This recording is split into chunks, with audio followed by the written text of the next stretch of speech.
going on, guys? So today is actually a pretty sad day for the B7. So that the oil pump is starting to fail. I've noticed a drop in oil pressure. I ended up clipping my oil jets, and so I got to pull the whole motor out. I'm probably replacing bearings and everything. I'm gonna send it to the machine shop, have it rehoned and everything, and get it all back together. But before I did everything, I wanted to go ahead and show you guys how I have my oil cooler ran.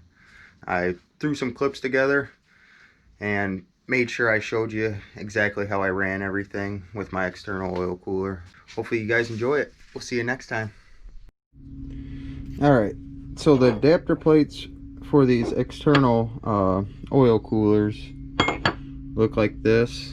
They got a little spot to put a adapter in for your 10AN in and out that run to the actual oil cooler, and looks like this here. It's got an adapter, then the 10AN fittings, and this side would go to the external oil cooler. So the stock external oil cooler looks like this. It's actually coolant fed, so your coolant kind of circulates through this and cools it. That's why it kind of looks like a mini radiator. And these used to bolt up right here,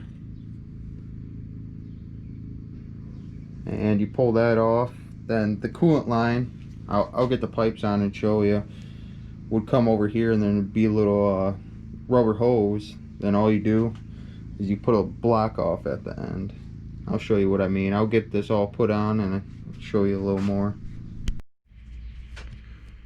Alright, so the thermostat housing's on with the coolant pipes, and the adapter plate down here, you can see I got my adapters for my AN fittings, then 2 bolts down here, then 2 bolts up here.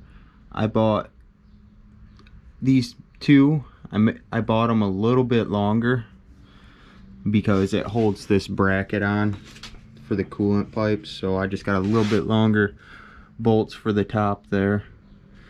Then I just used the bottom 2 that came with this adapter plate, and this is where the coolant line goes for the actual liquid cooled oil cooler, the stock one, and I just got a block off there. And yeah, so all these bolts I torque them to 16 newton meters, the thermostat housing and the adapter plate. It's all 16 newton meters.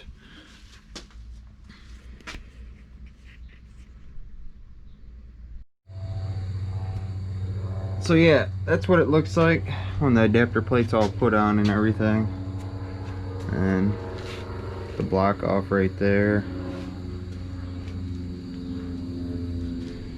And I'll get this in. I'll show you where I have my oil cooler located right now. There's some guys put them in a lot of different places. I'll show you where I got mine.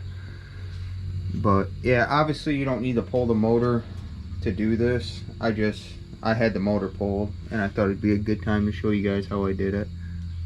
But yeah, I'll get this all put back together, get it in the car, and show you how I got it ran.